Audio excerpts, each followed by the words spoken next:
Back at the Wargaming table, working on TIC, or Troops in Contact. Just a set of rules I enjoy hammering out. Um,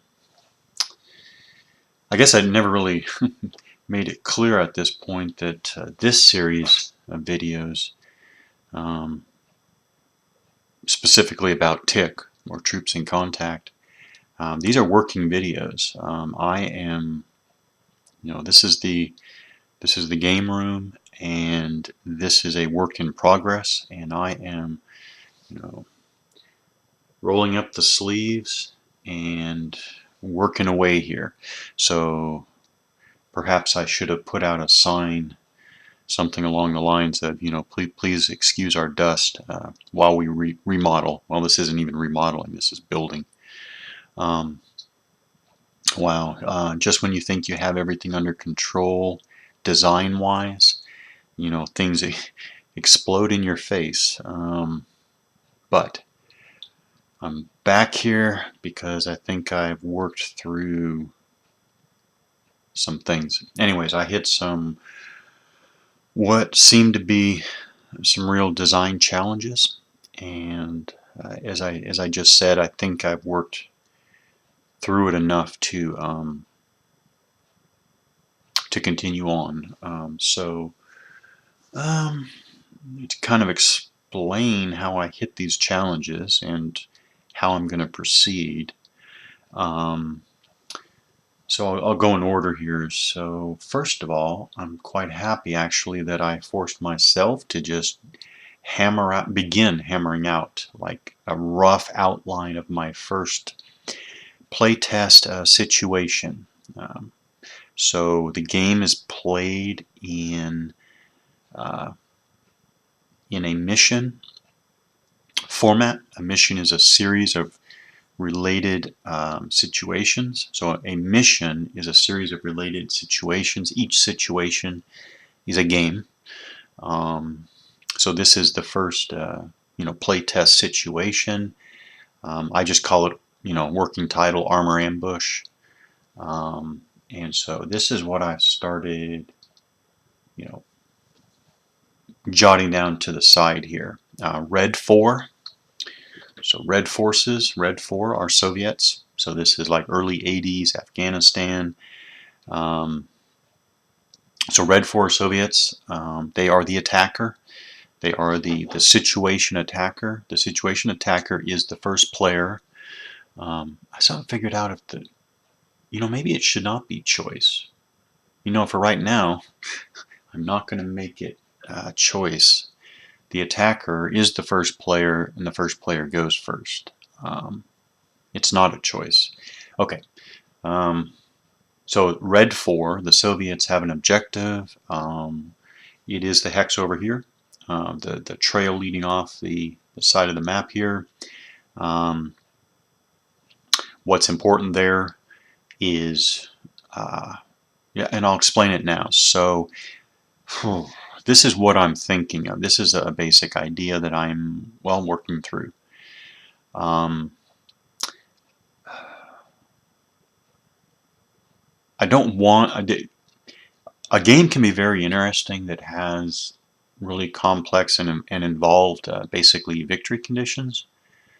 However, I don't think that really applies as well to this scale and scope. So TIC, Troops in Contact, that's a working title. This is an infantry-focused game. Infantry-focused game, and it's in the name, Troops in Contact. It's kind of one of the reasons for that working title. This is not the working title is not, Treads from Hell, armor, blitzkrieg, overrun, massacre, warfare, none of that stuff. This is infantry focused game with vehicles present in most cases, or in many cases. Okay, and let me say, in general, many of these situations are based on troops that are far from friendly lines, base or what have you. So vehicles in that sense are, well, they make sense. But that does not mean that dismounted patrolling and dismounted operations do not take place in contemporary combat, because they quite definitely do. But yeah, vehicles are pretty much a part of contemporary combat. You can't really avoid it. So, but again, the design focuses on the personnel actions in combat, the troops, and the vehicles are less detailed and in a supporting role. Okay, so so so victory conditions at this scale and scope. Oh yeah, I was talking about scale and scope. These are 25-meter hexes. This is very close action. And these are fire teams and crews. Fire teams and crews, we're talking roughly 2, 3, 4 soldiers, fighters. Yeah. And we're talking roughly platoon/patrol actions. Some will be up to company actions, maybe, well, I guess I'll say up to reinforced company. I have no plans to go higher than a reinforced company. I have no plans to go to a battalion or higher level. I see up to a company commander, company first sergeant, and yeah, multiple platoons with supporting assets and capabilities. So that's scale and scope. At this scale and scope, I don't think really involved victory conditions really applies that much. So anyways, that's kind of the design idea for, you know what, I think I'm just going to go with simple victory conditions. I'm sorry, simple objectives. So now the question is how to determine. So the objectives tell you what you need to do, but how do you actually determine winner? And this is my idea that I'm just kicking around. I want a simple dynamic. Basically, I always come back to, okay, if Red 4's objective is here, this hex, and I've talked before, so I'll say again, nowhere in my thinking of simulation game design, does a last turn, right, a turn limit, make any sense at this scale and scope. It makes no sense. I was thinking about this a couple weeks ago. I was thinking about in what circumstances could there possibly be a kind of hard turn end. I'm sorry, game end with a last turn. And I was thinking about even the mission, which when I was a patrol leader, when I was a platoon leader in Iraq in 2004, we had a mission, a battalion mission, involving the recovery of some hostages, I guess. Hostage always sounded like a weird word to me under the circumstances. There were some, it was multiple, so was it 2, 3, 4, something like that? I think they were either reporters or humanitarian workers. I hadn't thought about this for years, so I was thinking about it the other day. We had a mission involving the recovery of these individuals who had been seized by insurgents. So I'm thinking, even in the case of a hostage/prisoner recovery mission, maybe you can talk about kind of like a hard end, where if you don't get to that objective and achieve it by a particular time, it's mission failure. I mean, maybe in those circumstances, but that's not even. I don't know. That's such an outlier. Obviously, it happens, so I'm not gonna, can't be ruled out. But that's not the norm. The norm is there are no last turns. And so then for the whole design okay, so let me back up. So you have the objective. I want the players to try to achieve their objective and achieve it in at least a somewhat realistic way, meaning you're going to take time to achieve the objective.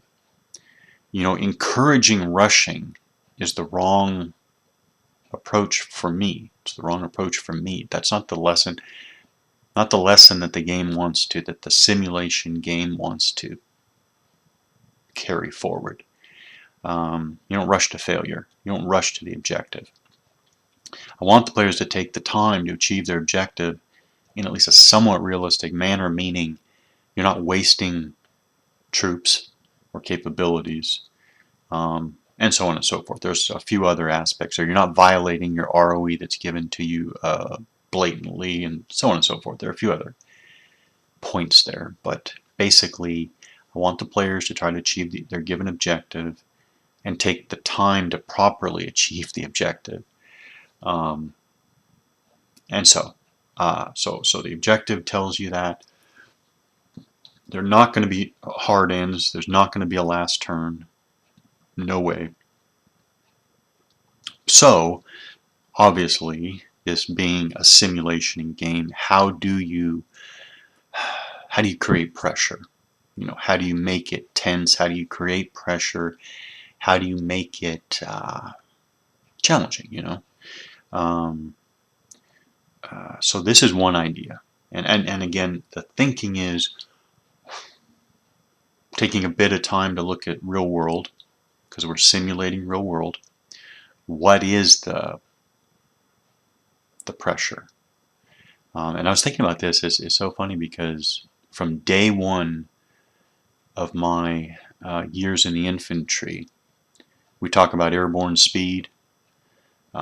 We talk about fast but smooth. We talk about, assaulting violently. Underlying the infantry,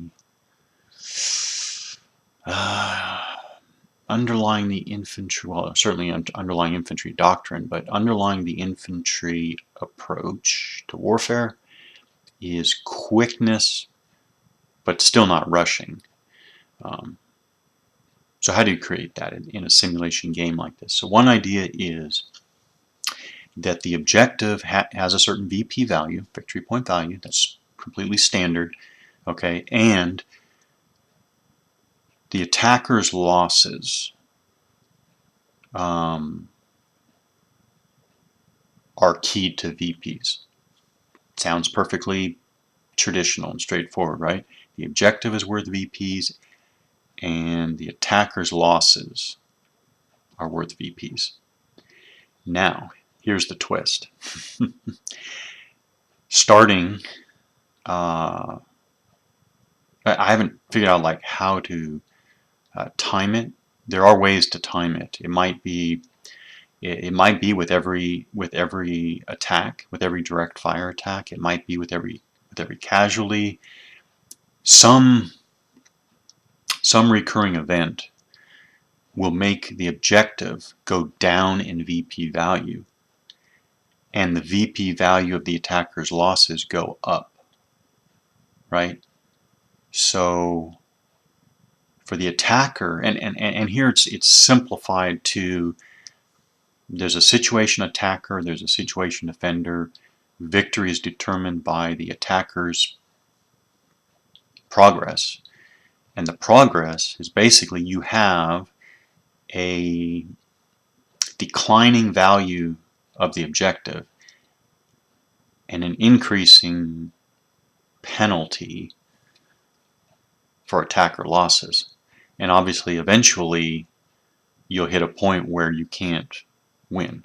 So you're trying to get to seize the objective basically before it's no longer of value while preserving your forces, while not losing too many forces. The more forces you lose, the harder it will be, so to speak, harder it will be for you to proceed. The more losses you make, the farther away the objective basically becomes in value. None of these words are good expressions, but that, yeah. And I'm thinking, what's the rationale behind here?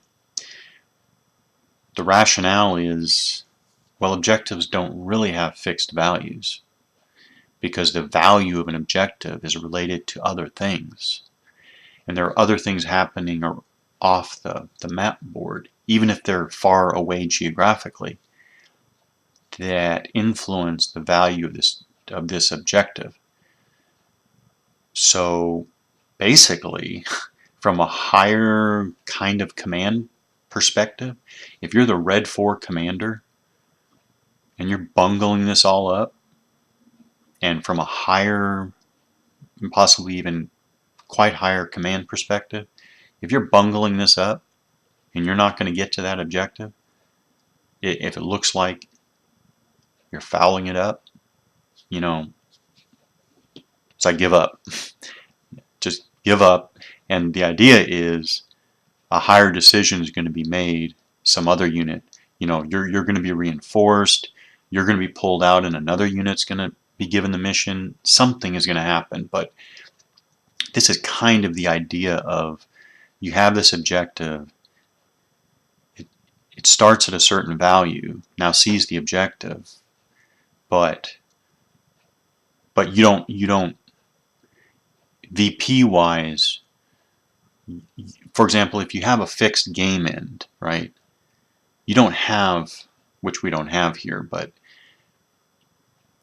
you don't have all the way up until the very end of the situation, you know, to seize the objective, because things change. As you're progressing, things are changing.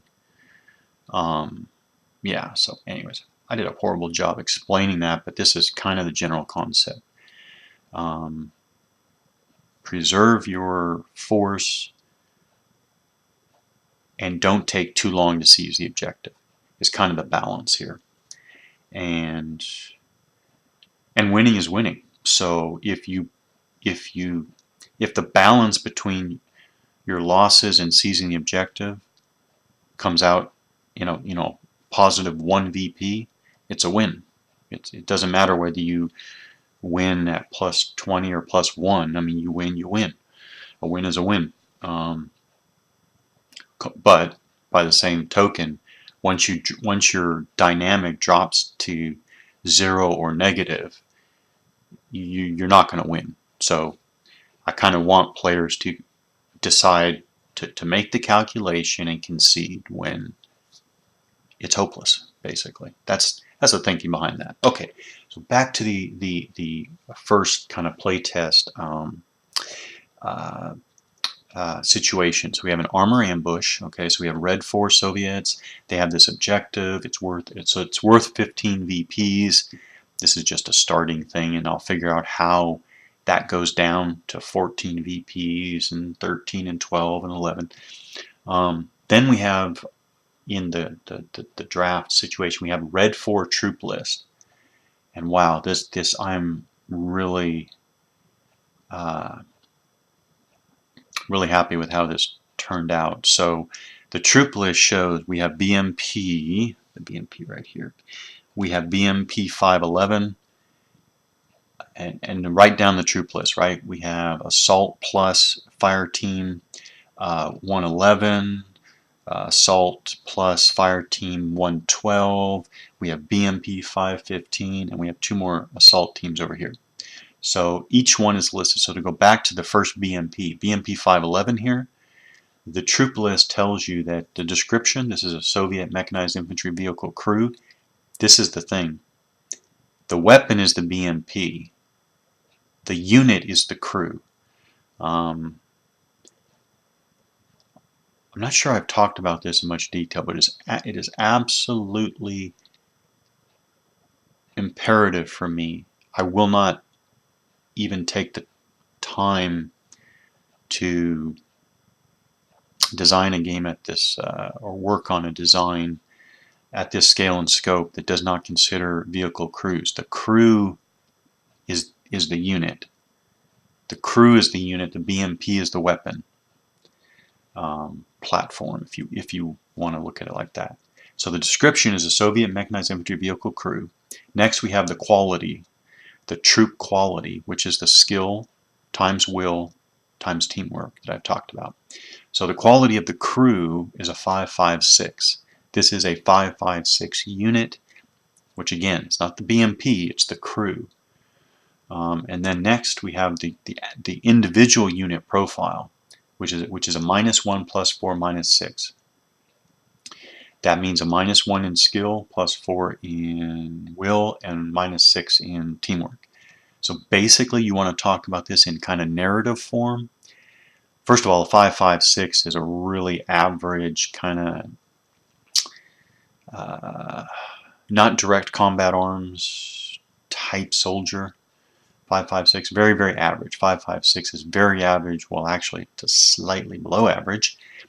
And then when you talk about -1 skill, so slightly less trained than perhaps they should be. +4 will means that this particular crew has, is a bit more motivated, just a bit more confident, just a bit more. And this again is what people would call morale, but a bit more.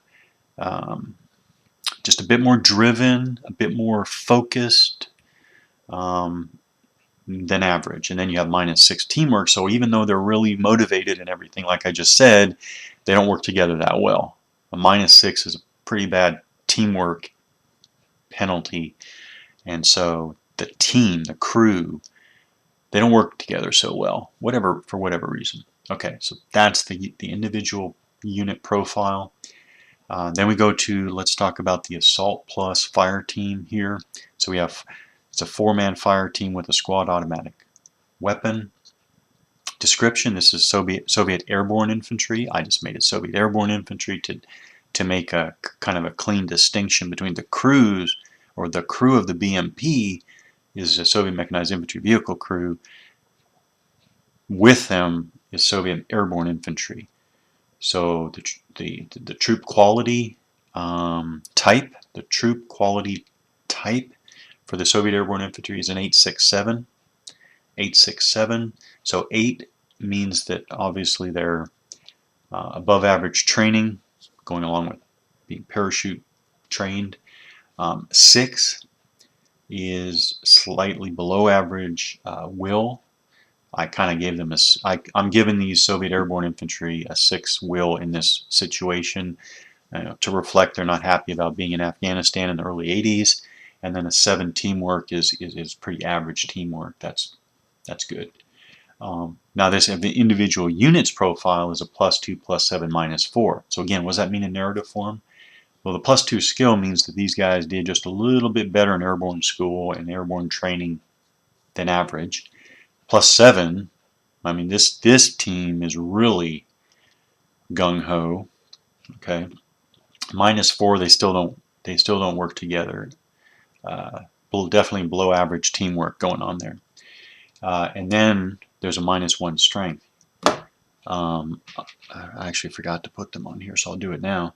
I was actually reading a discussion on TMP the other day, where somebody was saying, how come units are always perfect M-toed units? And well, I never had that idea. I always had the idea that these units in these situations would be quote unquote real, because in my years of experience in the infantry,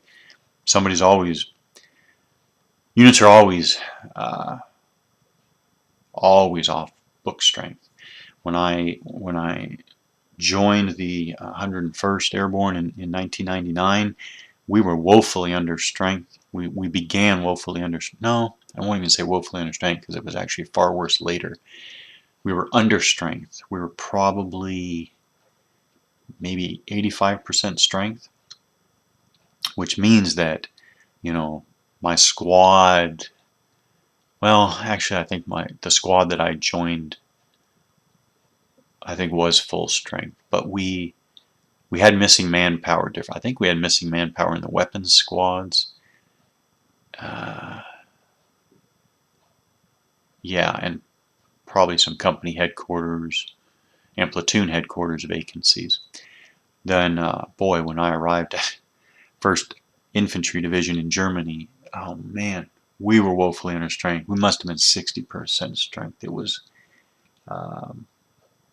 horrible. And then we quickly started filling out as Iraq was building. It's incredible how quickly we filled out. You want to know in game terms what happens when you have a big influx of green troops? I know firsthand, I know that experience. It is very, very real. And games that reflect that, well, I applaud games that reflect that because you're talking about some real friction there. But we were 60, when I arrived, we were 60% manned. We were woefully understrained. We were, I mean, my platoon, you know, I had, I basically had 3-man fire teams, 7-man squads, um, and vacancies all over.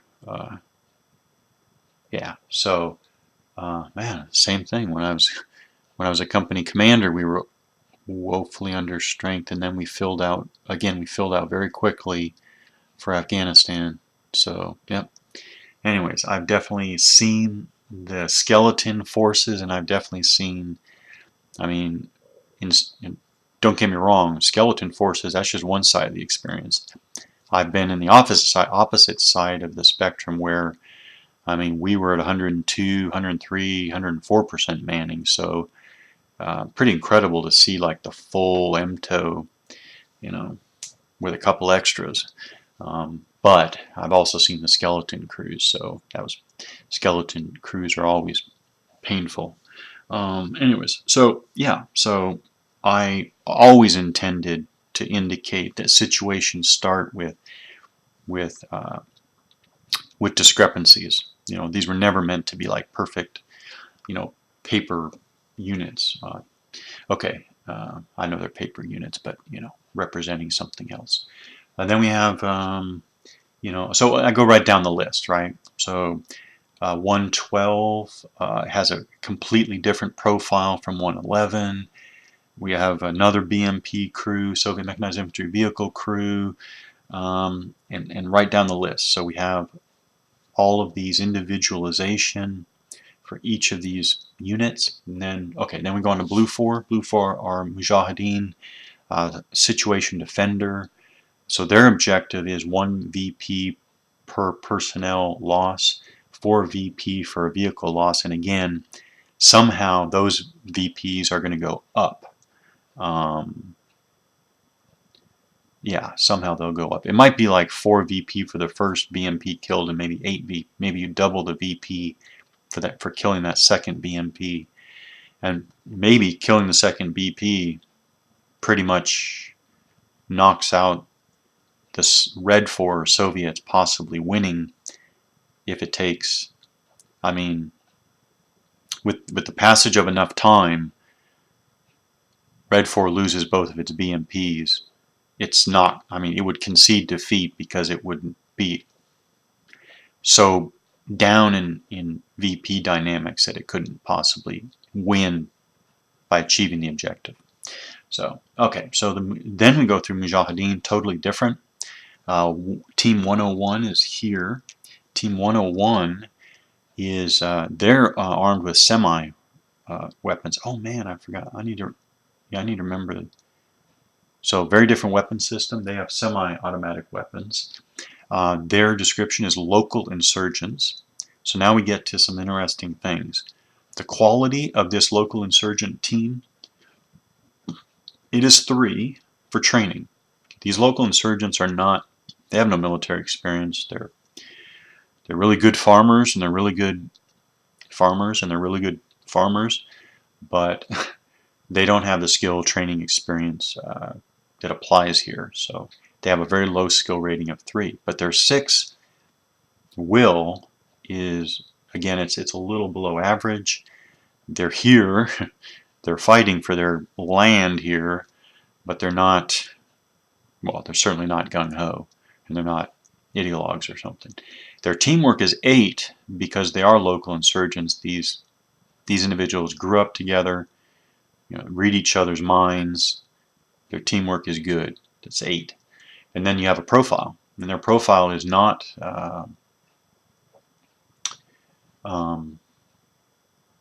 but yeah, they have their profile just like Red 4.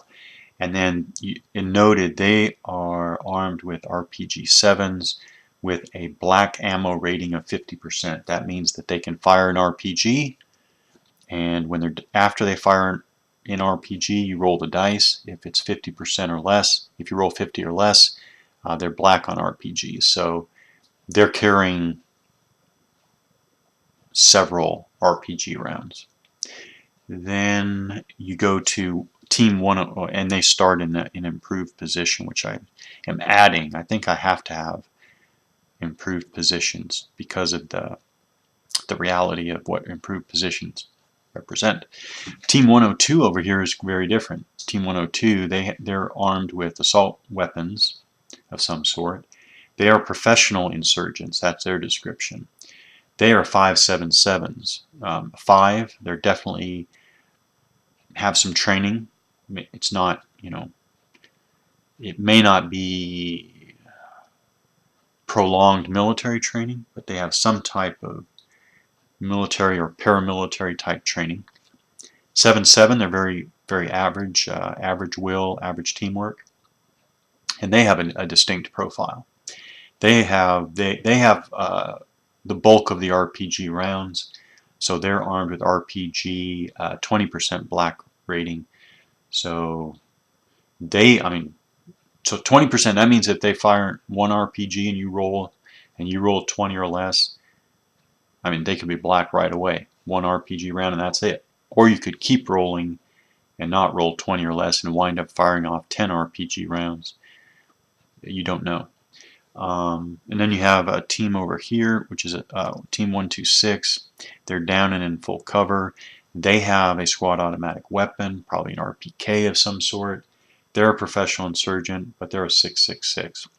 They have a little bit better training than this professional insurgent unit, but little under average will and teamwork. So the insurgents can be all over the place. Basically, your military forces, especially your first world military forces, tend to be more uniform, and your insurgent / non-military / paramilitary forces tend to be more variable. But this is one of the answers, by the way. I said in an earlier video, I think that I've cracked the code on the quote-unquote enemy problem. I do think that there's a serious enemy problem, i.e., why are the quote-unquote bad guys always punching bags for the quote-unquote good guys? Have to figure out a way to handle this, and I think one way is to give them real variability and real capabilities. It's not identical to a first world military. So, for example, the local insurgents over here are really low skilled, but they have high teamwork. So you don't know. Here's an example. Their skill is, remember, their quality type is 368.